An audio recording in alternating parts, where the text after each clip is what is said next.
आज हम इकाई 13 के अंतर्गत ऊर्जा से संबंधित अभ्यास प्रश्नों को हल करेंगे। पहला प्रश्न है, निम्नलिखित प्रश्नों के सही विकल्प छांटिए।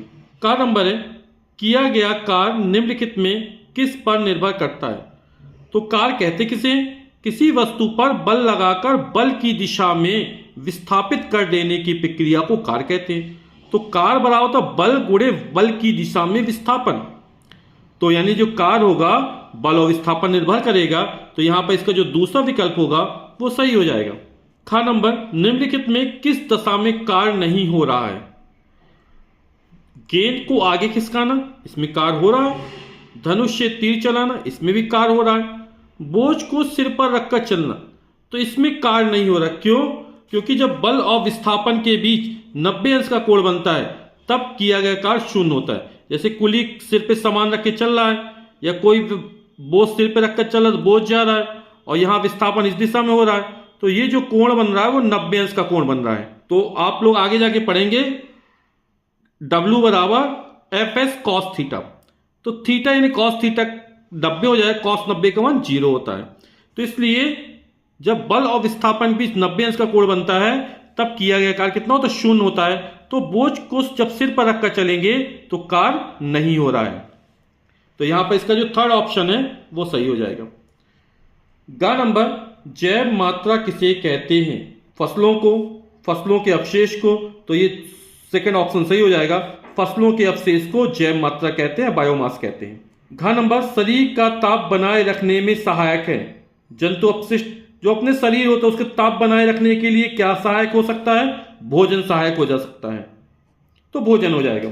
निम्नलिखित में कौन सा अनवीकरणीय ऊर्जा का स्रोत नहीं है। अनवीकरणीय ऊर्जा का स्रोत नहीं है, यानी नवीकरणीय ऊर्जा के बारे में पूछ रहा है। अनवीकरणीय ऊर्जा का स्रोत नहीं है, यानी नवीकरणीय ऊर्जा। और नवीकरणीय ऊर्जा हमारी कौन सी, इसमें जल ऊर्जा, जो कभी नष्ट ना हो, है ना, असीमित हो। कोयला, डीजल, पेट्रोल इनकी सीमित संसाधन है, ये लाखों वर्षों में बनके तैयार हो पाते हैं, लेकिन जल ऊर्जा हमको बार बार मिलती रहती है ना। तो ये अनवीकरणीय ऊर्जा का स्रोत नहीं है। प्रश्न क्या, दो रिक्त स्थानों की पूर्ति कीजिए से शरीर को ऊर्जा मिलती है। तो हमारे शरीर को ऊर्जा किससे मिलती है, भोजन से मिलती है। तो यहां पर जो खाली स्थान है इसमें आ जाएगा भोजन।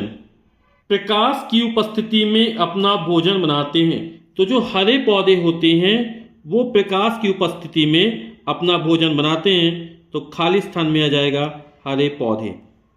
भाप के इंजन का आविष्कार ने किया था। तो जो भाप के इंजन का आविष्कार है वो जेम्स वाट ने किया था, तो यहां खाली स्थान पर हम लिख देंगे जेम्स वाट। बादलों की गर्जन में ऊर्जा होती है। तो बादलों की गर्जन में कौन सी ऊर्जा होती है, ध्वनि ऊर्जा होती है। कभी कभी क्या होता है, बादलों की गर्जन से या जब पटाखे फूटते हैं तब घरों के दरवाजा और खिड़कियां क्या होते हैं, कंपन करने लगते हैं, है ना, हिलने डुलने लगते हैं, यानी कि ध्वनि में भी ऊर्जा होती है। प्रश्न क्या 2 है, निम्नलिखित चित्रों को देखकर ऊर्जा के रूप लिखिए। चित्र है, यहां पर खिंची हुई रबड़ है, तो हमने कार्य किया तो क्या रबड़ खींच दिया, तो किया है क्या, इसमें क्या स्थितिज ऊर्जा के रूप में संचित हो जाता है।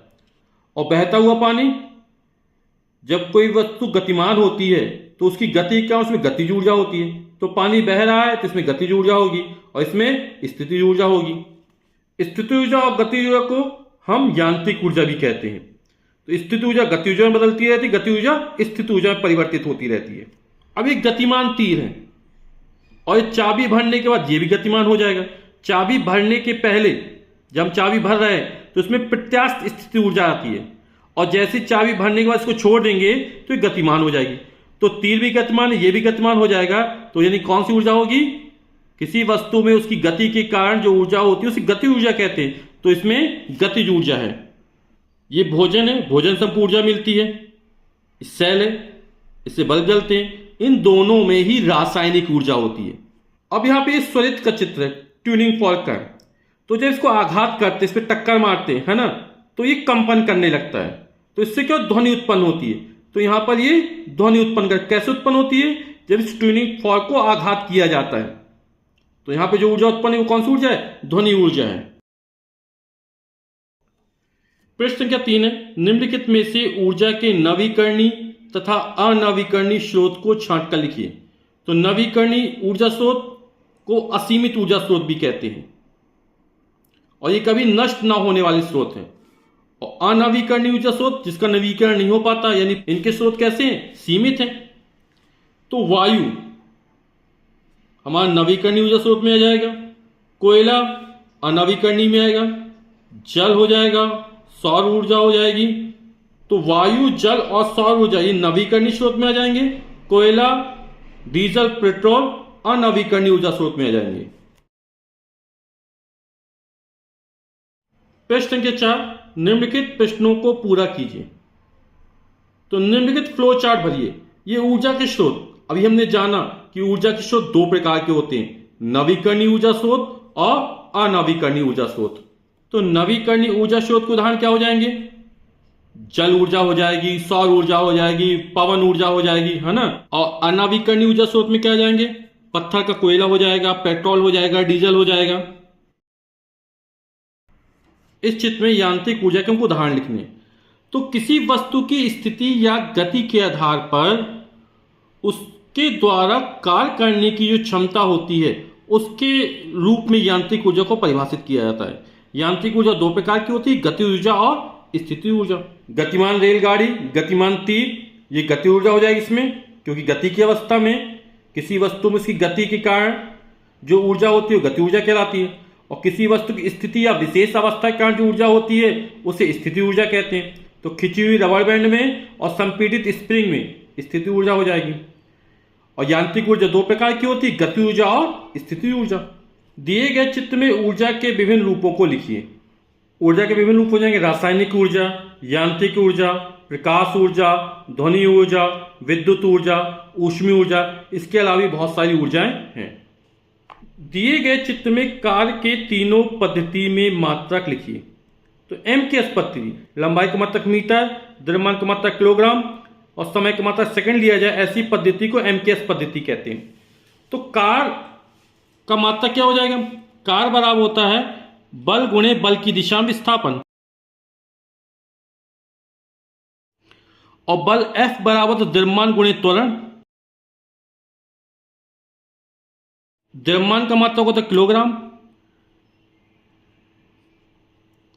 त्वरण का मात्रक होता है मीटर प्रति सेकंड स्क्वायर, क्योंकि वेग परिवर्तन की दर को त्वरण कहते हैं और त्वरण बराबर होता है वेग बटे समय अंतराल, तो मीटर प्रति सेकंड स्क्वायर। और विस्थापन क्या है? दो बिंदुओं के बीच चली गई न्यूनतम दूरी, तो दूरी का मात्रक मीटर, तो हो जाएगा किलोग्राम मीटर गुणा मीटर, मीटर की घाते 2 बटे सेकंड की घाते 2, यानी किलोग्राम मीटर स्क्वायर प्रति सेकंड स्क्वायर। तो एम की पद्धति मात्रक किलोग्राम मीटर स्क्वायर प्रति सेकंड स्क्वायर। ऐसा ही पद्धति में कार्य का मात्रक होता जूल। सी मतलब सेंटीमीटर। अब सीजीएस पद्धति में है, सी का मतलब सेंटीमीटर, जी का मतलब ग्राम, एस का मतलब सेकंड, यानी लंबाई का मात्रक सेंटीमीटर लिया जाए, द्रव्यमान का मात्रक ग्राम लिया जाए और समय का मात्रक सेकंड लिया जाए। तो यहां पर किलोग्राम की जगह ग्राम आ जाएगा, मीटर के सेंटीमीटर हो जाएगा और सेकंड वही रहेगा, यानी ग्राम सेंटीमीटर स्क्वायर प्रति सेकंड स्क्वायर। और ग्राम सेंटीमीटर प्रति सेकंड स्क्वायर को अर्ग भी कहते हैं, आप अर्ग भी लिख सकते हैं। तो यहां पर सीजीएस पद्धति मात्रक हो जाएगा ग्राम सेंटीमीटर स्क्वायर प्रति सेकंड स्क्वायर।